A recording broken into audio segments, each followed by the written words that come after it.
Hello and welcome to another video review. This is Dishonored, Death of the Outsider for PC, Xbox One, and PlayStation 4. What you're seeing here is the PC version. This is a stealth action game and the standalone expansion to Dishonored 2. It was developed by Arcane Studios and published by Bethesda in September of last year, and it went on to get pretty decent reviews across the board, although the reception was generally weaker than that of Dishonored 1 and 2, for reasons that I'll definitely explain in detail later on in the review. But suffice to say, it got a pretty negative reception from certain aspects of the fan base, who you'll frequently see using the phrase "get woke, go broke" regarding the consulting of the dev team with Anita Sarkeesian regarding diversity and the role of women in the game and such like that. Which, actually having played through the game, I find to be, frankly, idiotic to complain about because it didn't really negatively affect the game at all. See, these idiots don't really seem to care what Arcane actually did with that consultation, they just care that the consultation was done in the first place,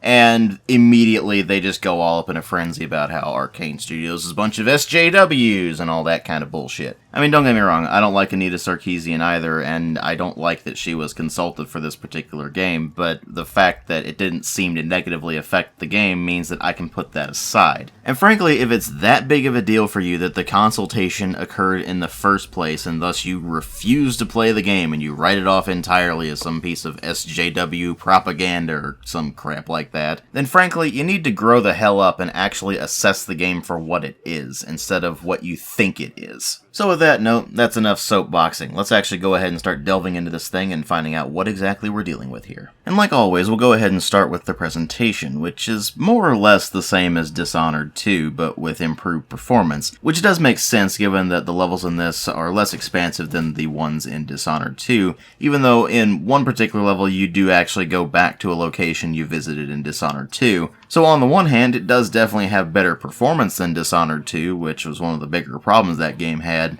but you do have a bit of a trade-off in terms of the levels being less expansive and the game being more linear. But other than that, the visual quality is more or less the same with Dishonored 2, meaning that it has a very stylized aesthetic, which means that it does ultimately look pretty good despite certain things being a bit exaggerated here and there. Now that said, if you have played Dishonored 2, you will notice a lot of asset reuse, which does certainly make sense. It does take place in the same location, and you're dealing with some of the same characters from the previous games. But at the same time, it means that nothing really impresses in terms of visuals, it's just that it's overall very solid. And when you move past the visuals, you find that the sound design is also of a pretty similar quality to Dishonored 2. The sound effects generally do their job and do it reasonably well, although some are certainly better than others, and the voice acting is generally quite solid as well, although you do have a few sour lines here and there, but what game doesn't really? And the soundtrack is definitely still that same Dishonored style that we're used to, with a lot of string instruments and a generally pretty dark tone,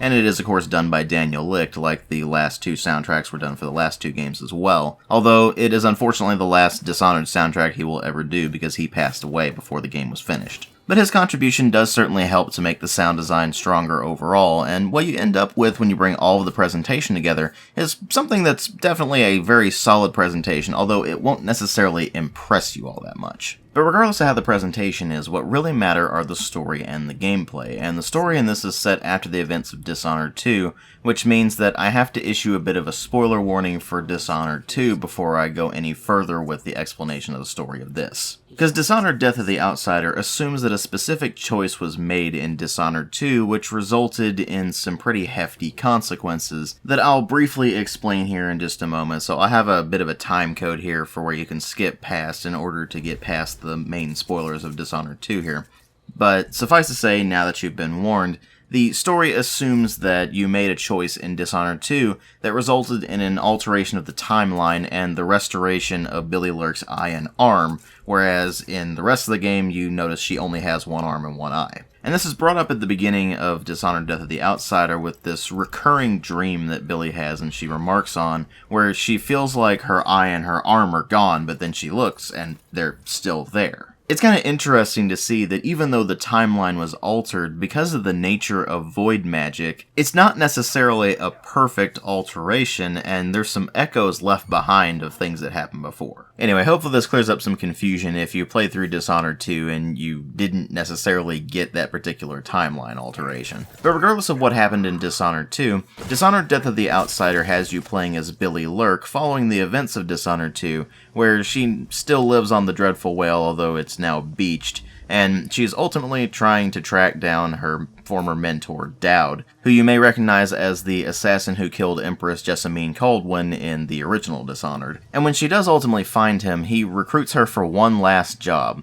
They're going to take down the one who started all of this mess in the first place, the Outsider. In other words, they're basically trying to kill a god. The thing is, Dowd is on his last legs at this point. He's gotten rather old and sickly, and it ultimately falls to Billy to do everything for him, which means that she has to go out and find the weapon that they can kill the Outsider with, and ultimately find a way into the void so they can take him down once and for all. This sounds like a pretty gargantuan task that, if they succeed, will have massive implications on the world of Dishonored from there on out, but the actual story of the game is pretty short and fairly bland. The game's only about 5 to 7 hours long, assuming you do the main story content and you even do a few of the contracts. I actually did pretty much all of the contracts except for the ones I failed during the bank job mission, and it ended up being roughly 7.5 hours long. That'll probably seem pretty short to you, especially given how long Dishonored 1 and 2 were, but you do have to keep in mind this is a standalone expansion rather than a full-on sequel to Dishonored 2. The thing is, even with that in mind, that only really excuses the fairly short length. The actual story is, again, fairly bland. There's not a huge amount going on with it between when you start things out and when you finally get to the end game where you're going to take down the Outsider himself.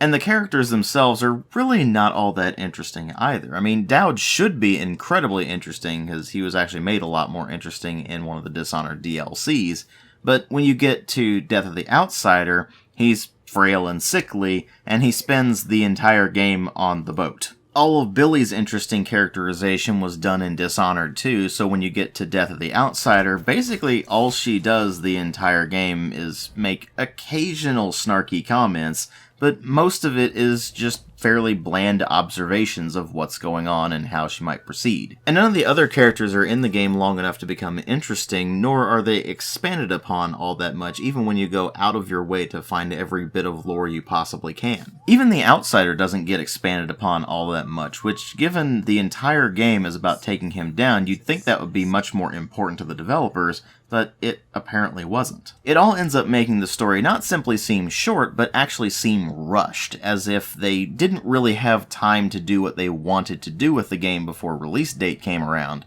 so they just stuck with what they had, tried to make it work as best they could, and released the game as is. This ultimately means that the gameplay is going to be the make-or-break component for you, and that's where things are both interesting because it's a continuation of what you saw in Dishonored 1 and 2, but also with its own spin on things that actually is a pretty hefty departure from what we're used to. The vast majority of the gameplay is quite familiar. You still do a lot of sneaking around, you try to avoid line of sight with the various enemies you'll find around the levels, you try to stick to the shadows to avoid making loud noises, or to use them to your advantage to lure an enemy away from where you need to go, and you do still have a variety of tools at your disposal in order to complete your missions. So obviously you have the basic sword, which if you time your block right, you'll send an enemy reeling to where you can follow up with a quick instant kill. Or of course, if you're trying to play non-lethally, then you can follow that up by trying to knock them out with a chokehold. And a lot of the equipment you expect from Dishonored at this point does certainly return. You still have things like the spring razor, grenades,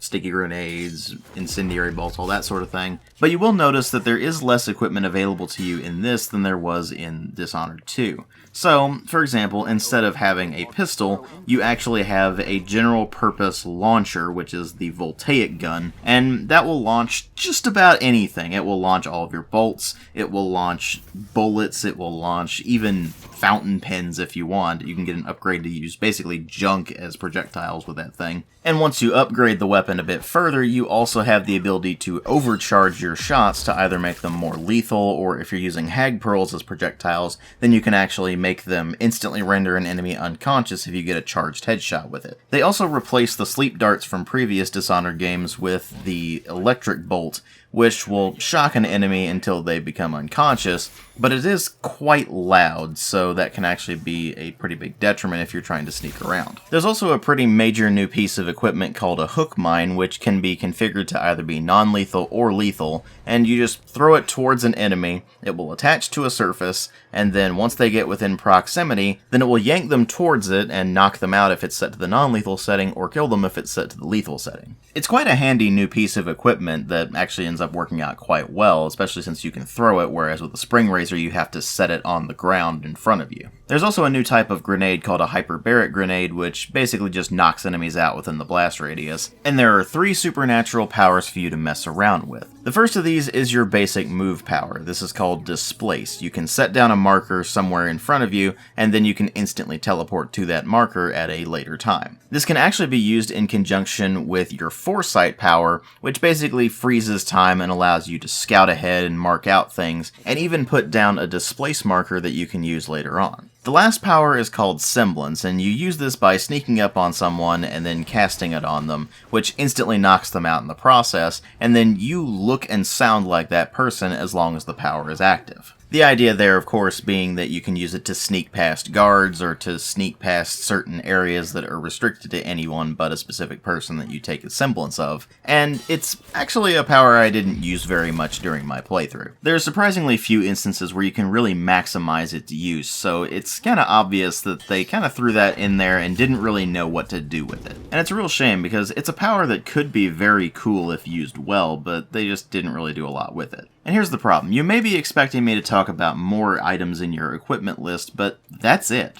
There's really not that much that's available to you throughout the course of this game, and you actually get access to all 3 of your supernatural powers as soon as your supernatural powers are granted in general, which is the beginning of the second level. Unlike the previous games, there's no real leveling system. You can't use runes to improve your various powers. What you get at the beginning is what you have throughout the rest of the game, and the only things that may change the way powers work are the various bone charms you'll collect throughout the game that you can equip into the various bone charm slots. You can still find a lot of items that are worth coin throughout the various levels that you can then use to buy various upgrades at the black markets that are scattered throughout 4 out of the 5 levels, but several of those upgrades are simply returning from Dishonored 2, and the ones that aren't are really just limited to the brand new equipment, for example the Voltaic gun. And because I'd been completing the optional contracts, which will give you a coin payout until you get to the 4th level, in which case they give you bone charm payouts, I actually ended up having enough coin that I purchased all of the relevant upgrades to what I was using by the time I was finished with the 3rd level,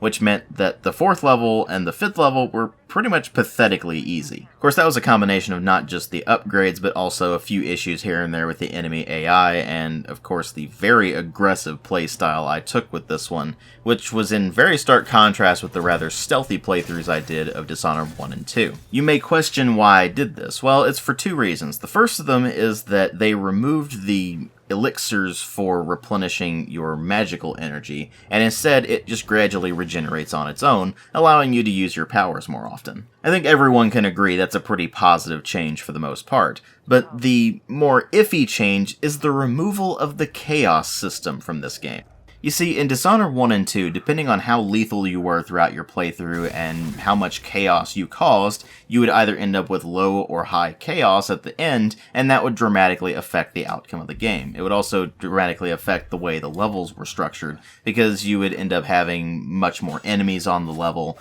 or you would have a lot more rats or things like that. In the case of Death of the Outsider, since there is no chaos system, you're basically free to do whatever you want. On the one hand, this is great because it means the game doesn't punish you for using all of the tools available to you, but on the other hand, a lethal playthrough is incredibly easy. Because of the way the combat is structured, since you can stagger enemies when you time your blocks correctly, you can just knock them off balance and then instantly kill them with the follow-up strike, and you can just do that repeatedly throughout an entire engagement. The only limiting factor of most engagements is your health, because you really can't take a lot of damage in this, or at least you can't on hard difficulty, which is what I played through on. I imagine if you're playing on normal or especially easy, then you can take quite a bit more damage, but suffice to say, I had to still be careful whenever I was going in these engagements and make sure my health didn't bottom out, and certain enemies I fought would actually kill me with a single hit. But as long as you don't play like a complete moron, then you can basically go into every single fight and just leave a trail of destruction in your wake. This basically led to a playstyle of you can be completely stealthy if there's no one left to detect you, and as a result I conducted what would have been a stupendously high chaos playthrough in both of the previous Dishonored games. And mostly, that just ended up making the game rather boring, because there's not a whole lot going on here. Like I said, it's 5 missions long, it's not particularly difficult to begin with, and if you're just slaughtering your way through the levels, it actually makes them quite a lot faster than if you went on a deliberately non-lethal slow playthrough like you do in Dishonored 1 and 2, for example. Now, of course, that's an issue that has kind of plagued the entire Dishonored series. If you go on a lethal playthrough, they're usually a lot faster and actually easier than going on a non-lethal playthrough, which is ultimately what makes the non-lethal playthroughs so much more enjoyable. Add to that the considerably more linear nature of the game and the fact that there are much less options available for you to mess around with in this than there were in the previous game especially, but also even in Dishonored 1, and you end up with something that's ultimately very underwhelming. The only really standout mission is the bank job mission, which is the third mission, and there's so many different options for you to go into the place to make things easier for yourself,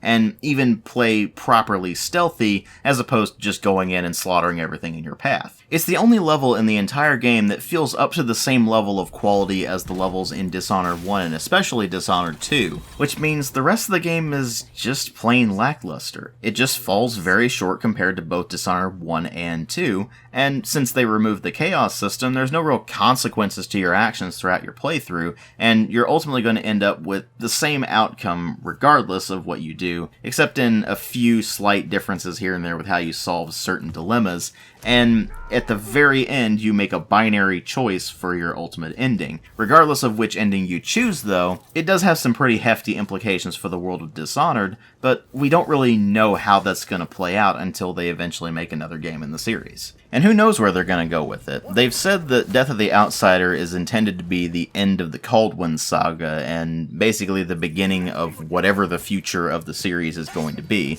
so we'll just have to wait and see on that. But as it stands, Death of the Outsider, while certainly being a capstone to what we saw in Dishonored 1 and 2, and having a few lore implications that are kind of interesting, is just a really underwhelming game,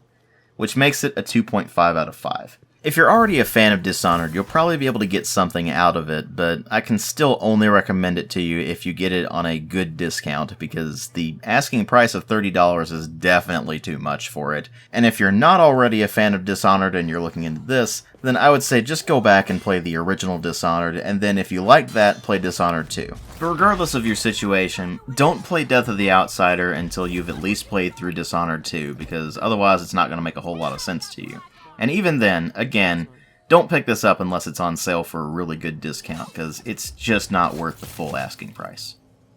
Thanks for watching.